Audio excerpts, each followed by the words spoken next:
പൊതുമേഖലാ സ്ഥാപനങ്ങൾ ലാഭത്തിൽ പ്രവർത്തിക്കുക എന്നതാണ് സംസ്ഥാന സർക്കാരിന്റെ ലക്ഷ്യമെന്ന് മന്ത്രി പി രാജീവ് പറഞ്ഞു.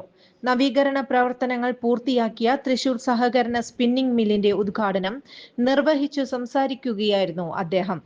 ഒരിക്കലും തുറന്നു പ്രവർത്തിക്കാൻ കഴിയുമെന്ന പ്രതീക്ഷയിലായിരുന്നു. എന്നാൽ സർക്കാരിന്റെ ഇച്ഛാശക്തിയാണ് സ്പിന്നിംഗ് മിൽ തുറക്കാൻ കഴിഞ്ഞതെന്നും മന്ത്രി അഭിപ്രായപ്പെട്ടു.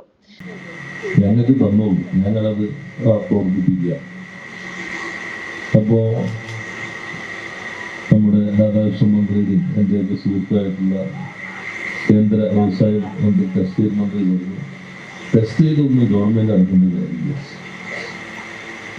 ഇപ്പോൾ അടഞ്ഞു കിടക്കാം. കൊല്ലത്തുണ്ട് NTPC മില്ല്.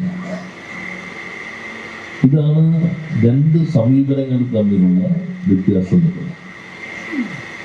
ഇങ്ങനെയുള്ള ബില്ലുകളൊന്നും നടത്തേണ്ടത് സർക്കാരല്ല എന്ന കാഴ്ചപ്പാടാണ് രാജ്യഭരിക്കുന്ന സംവിധാനത്തിൽ ഇപ്പോൾ ഉള്ളത്.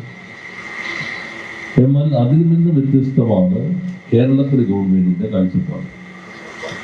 എന്നാൽ പൊതുമേഖല സർക്കാർ ഡിപ്പാർട്ട്മെന്റ് പോലെ പ്രവർത്തിപ്പിക്കാൻ പാടില്ല.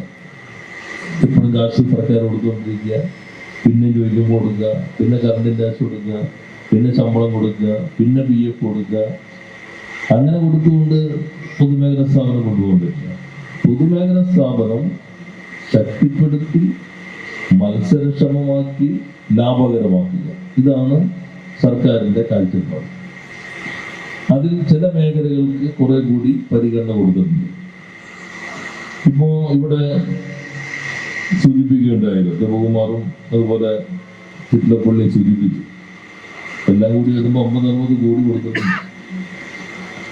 അപ്പൊ ചില തൊഴിലാളികൾ പറഞ്ഞു, ഞങ്ങൾക്കുള്ള കാശ് ആദ്യം തന്നാൽ കുറെ കൂടി സന്തോഷമായിരിക്കും. നമ്മളിത് മൊത്തം അടച്ചു പോകാൻ തീരുമാനിച്ചെങ്കിൽ ഈ കാശ് വെച്ചിട്ട് ഇതിൽ ഇരട്ടി കൊടുക്കാം. അവരൊക്കെ അവർ കാശും കൊടുത്തിട്ടില്ല, നേരെ പോവാണ്. നമ്മളിതിന് വേണ്ടാന്ന് നോക്കുകയാണെങ്കിൽ ഇത്രയും മുടക്കേണ്ട കാര്യമില്ല. എല്ലാ തൊഴിലാളിക്കും ലേ-ഓഫിന്റെ ഫുൾ ശമ്പളം, ലേ-ഓഫും നോക്കേണ്ട, എല്ലാം കൊടുത്ത് ശരി ഇത് അവസാനിപ്പിച്ചിരിക്കുന്നു പറഞ്ഞാൽ ഹാപ്പി ആകുന്ന ആളുകൾ ട്രേഡ് യൂണിയൻ രംഗത്തുണ്ടെങ്കിൽ അവരെ ഹാപ്പിയാക്കാൻ ഗവൺമെന്റ് ഉദ്ദേശിച്ചിട്ടില്ല. കാരണം ഇത് തുറന്ന് പ്രവർത്തിപ്പിച്ച് മുന്നോട്ട് കൊണ്ടുപോവുക എന്നതാണ് ഞങ്ങളുടെ കാഴ്ചപ്പാട്. അതിലെല്ലാവരും യോജിക്കുമെന്ന് തന്നെയാണ് കരുതുന്നത്. അപ്പൊ ആദ്യമായിട്ടാണ് ഇത്രയധികം വൈദ്യുതി കുടിശ്ശിക നമ്മൾ എഴുതി തള്ളിയത്. മൊത്തം നോക്കുമ്പോൾ 67 കോടി 31 ലക്ഷമാണ് സ്പിന്നിംഗ് മില്ലുകൾക്ക് മൊത്തം. അതിൽ 23 കോടി നിങ്ങളുടെ ബാധ്യത തീർക്കാൻ വേണ്ടിയാണ്. സേവ്യർ ചിറ്റിലപ്പിള്ളി MLA അധ്യക്ഷത വഹിച്ചു. കെ രാധാകൃഷ്ണൻ MP മുഖ്യാതിഥി ആയിരുന്നു.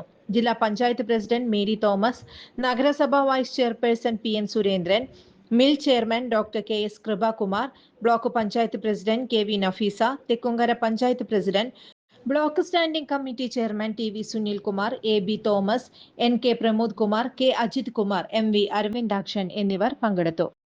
ചുരുങ്ങിയ ചിലവിൽ വീട്ടുമുറ്റത്തൊരു വിളക്ക്, വൈദ്യുതി വേണ്ട, ബാറ്ററി വേണ്ട, പൂർണ്ണമായും സോളാറിൽ പ്രവർത്തിക്കുന്ന ലൈറ്റുകൾ നിങ്ങളുടെ വീടുകളിലോ സ്ഥാപനങ്ങളിലോ എവിടെയായാലും സ്ഥാപിച്ചു കൊടുക്കുന്നു.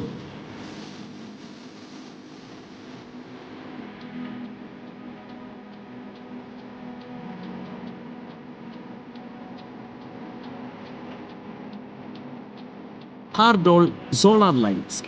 കൂടുതൽ വിവരങ്ങൾക്ക് വിളിക്കേണ്ട നമ്പർ 9447132148. കൂടുതൽ വാർത്തകൾക്ക് ഞങ്ങളുടെ ചാനൽ സബ്സ്ക്രൈബ് ചെയ്യുക. ഫേസ്ബുക്ക് ഫോളോ അപ്പ് ചെയ്യുക. വാർത്തകൾ വേഗത്തിലറിയാൻ Anytime News.